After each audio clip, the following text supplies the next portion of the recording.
If the first 5 minutes of this episode is anything like what season 2 is going to be on The Handmaid's Tale, then I'm going to have to go ahead and cash in my 3 free therapy sessions right now.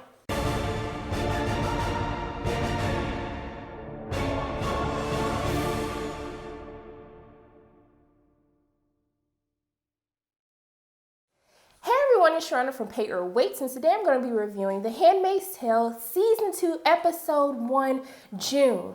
And oh my goodness, so I'm minding my own business at work, and then all of a sudden, because the internet be listening, y'all, they be listening to our conversations, listening to our inner thoughts, and The Handmaid's Tale pops up, a little advertisement pops up and says Handmaid's Tale returns today on Hulu. And I was like, yes, let me go ahead and clock out on this lunch break so I can go ahead and give me a little bit of life because I've been fiending for it, okay? So I turned on in the first 10 minutes and then I was like, oh my gosh, this is too much. I had to stop it. I had to take a moment. I had to reclaim my joy, okay? Because the first 15 minutes of this episode, it took all of my joy, okay? It took my joy. It started my joy when I started the episode because I was excited. And then all the stuff that was happening, it took it back. It stabbed me in my heart. It just stepped on me. It was too much, y'all. So I had to take a break and I had to come back to it. I had to get in the right mindset.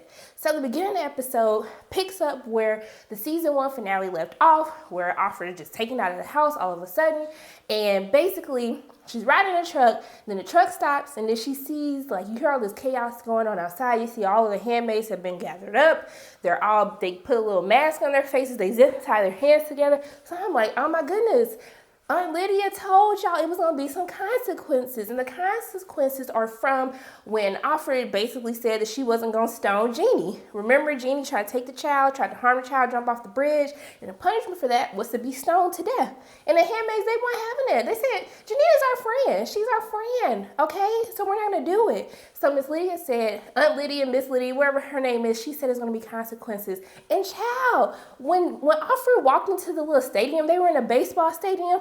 Do you know they had a stage set up with nooses to hang all of the handmaids? And I was like, Lord, it's not their time. You can't kill all of them. Who gonna have the kids? It was too much. But then they kept focusing in on it and looking at Alfred's fear. And I was like, they really about to do this. And then all of a sudden, what made it even worse, of all the songs to play, then y'all gonna play A Woman's Worth? A Woman's Worth came on, y'all. And then I was just tearing up and I was like, Lord, they're not gonna kill these people and then play A Woman's Worth while they kill it.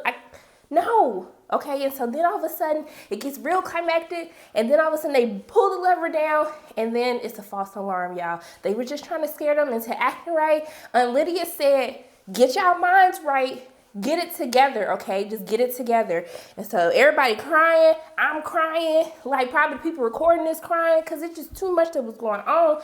And so they tell all of them they can go home. But no, before that, we're going to torture them for a little bit. But before we get to the torturing part, since they knew this scene was so intense, we go into a flashback of Alfred's previous life as June. And so we see that she's getting Hannah ready for school. Hannah's kind of not having it already today. And then she tells her husband, like, hey, you need to sign this prescription so I can go ahead and get my refill. And I'm like, why does the husband have to sign a prescription for his wife to get a refill on birth control? Like, I feel like that was a bit much, but maybe these were the signs of what was going to end up happening. And so he says, this is ridiculous. And then June was like, hey, but like, how about I just not refill my prescription? Kind of like, maybe we should have some more kids. And then they were so cute. He was like, actually, yeah, do that. Don't pick up your prescription. And then they were so cute, kissing, because they decided they was going to have some little heathens walking around, running around. And I was like, okay. And then all of a sudden, you know, we can't get too happy, because then they go back. And then Aunt Lydia is torturing them, okay? She got these girls outside holding a rock with one hand with their arm out in the pouring rain, okay? And so she's scolding them, telling them that don't disobey me again. And then all of a sudden somebody whispers something in Aunt Lydia's ear, and they tell them that Alfred is pregnant, and then she gets happy, and then she tells them, ladies, like, she is bearing the fruit of the future. And then all of a sudden they take Alfred inside, get her in some new clothes. Alfred's been saved because she's carrying a child, so she can't be torturing her and zapping her with the little laser like she was doing before. And so then they have a conversation, you know, she's telling like, hey, isn't that like a nice bowl of hot soup on a rainy day? And I'm like, ma'am, you were just torturing them. Like, who wants some soup? I don't. I know she don't. And so then she tells her to eat the soup. I feel like I'm not hungry. And then she started talking to her like, hey, like, you know, you can't be disobeying me. Like, you need to make sure that you're on the up and up that you like doing everything you're supposed to be doing since you're carrying this child now. And then she was like, dude, like who was going to literally stone their friend? Like who is going to do that? And then basically Lydia was just like, you think like you cute, huh? And she's like, you think you cute. Sitting up here rebelling, got everybody else rebelling, but you knew you were protected, Alfred. You knew you was protected. You knew we weren't gonna do nothing to you because you were pregnant. And now all of your friends have to suffer the consequences.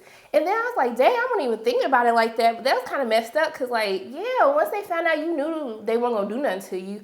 So then, before we knew Miss Lydia about to do something crazy again, but she tell her, hey, you know what? You don't want no soup. Let's go ahead and take a little walk. Let's take okay, I'm sorry, yeah, I got sidetracked. So she take her for a walk, and then she goes into this room, and there's this pregnant lady who's chained to like the ceiling, and she's just walking around holding her pregnant stomach. And she was like, hey, since you don't want to eat your soup, since you're gonna act like you're gonna harm this child's life, let me show you what happened to the last person who was gonna do that. So she told her that the girl tried to drink drain fluid, and I guess so she could miscarry and not have the baby. And so she was just like, look, you got two options.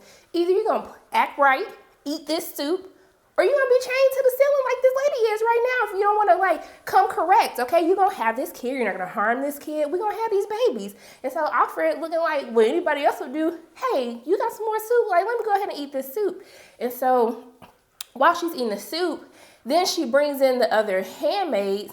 And I was like, oh, man, what is she about to do? Do you know that this fool took the handmaids one by one, handcuffed their hand to a stove and lit it on fire so their hands could burn as punishment for disobeying her orders? I was like, Aunt Lydia, that is so disrespectful. And then you're going to have Alfred just sitting there staring at them, get their hands burned as she eating her soup, chilling, not in any trouble. That was real disrespectful, but that was smart. I see what you was doing, Aunt Lydia, because they ain't gonna listen to Alfred again. Alfred coming out there gonna be like, girl, now the last time you came up with an idea, my hand got burned. Ain't nobody fooling with you no more. So because they knew we needed another break after that, we go back to June's life, Alfred's life when she was June. And basically Hannah is sick. She was at work. She saw that she missed all these phone calls from Hannah's school telling her like, hey, Hannah had a fever. And she's like, okay, I'm about to come. Sorry, I was working and I'm about to come and pick her up. And she's like, girl, Hannah at the hospital. We ain't playing with you. You know, it's a 48-hour rule. You don't bring kids to the school while they sick, okay? So we send her to the hospital since you don't want to answer your phone. So she gets to the hospital and then the lady's asking her questions like, you know, did you purposely medicate Hannah so she wouldn't have a fever when you dropped her off at school so you can go work? And then she was like, did you biologically carry Hannah? And I was like, yo, is this what they were doing to trying to figure out who was fertile before and who could carry like children? Like, did they have officers asking this? Did they have like everybody asking this to try to like note down people so they knew who to take? I was just like, that's just my little conspiracy theories going on in my head, but you let me know what you think. But yeah, so she leaves, she takes her home because they're just like, ma'am, you was doing the most asking these questions. And so then we see that the Capitol building is shot. We see people marching and shoot the Capitol building. That's where her husband's watching on the TV screen.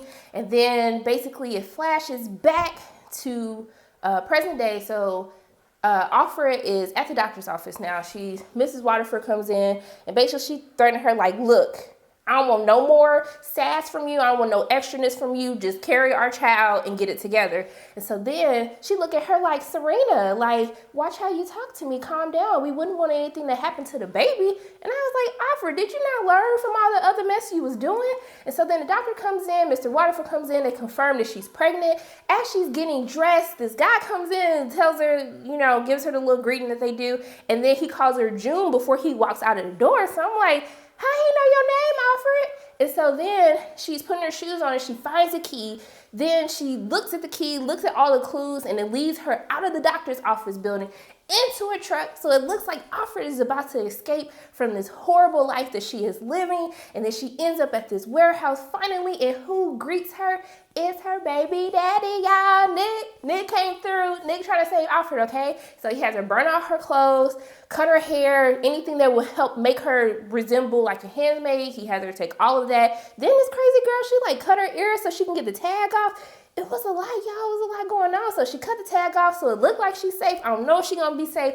I personally feel like Nick's going to end up being dead because, you know, he the baby daddy and he ain't supposed to be the baby daddy. And then also, too, He's not supposed to be in love with his like boss's handmaid, so clearly Nick's gonna die. I don't want him to die, y'all, because Nick is so fine, and I love looking at him every week, but I don't want him to die. But it seems like he's pretty much gonna end up dying, and is offer gonna get away? Like, is this gonna work? I don't know how. It can't really work, because then will we really have a TV show if she gets away and lives this happy life? I don't know, but I'm ready to tune in for more. I didn't know that this only comes on once a week. I thought with Hulu was the same as Netflix, where the whole season pops up. So I don't know how I feel about this, having to wait each week to be depressed all over again. Maybe it's on purpose. Maybe it's so I can reclaim my joy, from Thursday to Tuesday, and then only on Wednesday be depressed. But so far, I'm loving this season premiere. I think it was great. I think it definitely caught your attention at the beginning. I'm scared. They scared. Everybody watching it probably scared and depressed. So I'm excited to see what they have in store. So those are pretty much all my thoughts on the episode June, episode 1 of season 2 of The Handmaid's Tale. As always, my name is Sharonda from Pay Your Weight, and if you liked what you saw today, make sure you hit the like button, hit subscribe, share this video with your friends, and I will see you soon.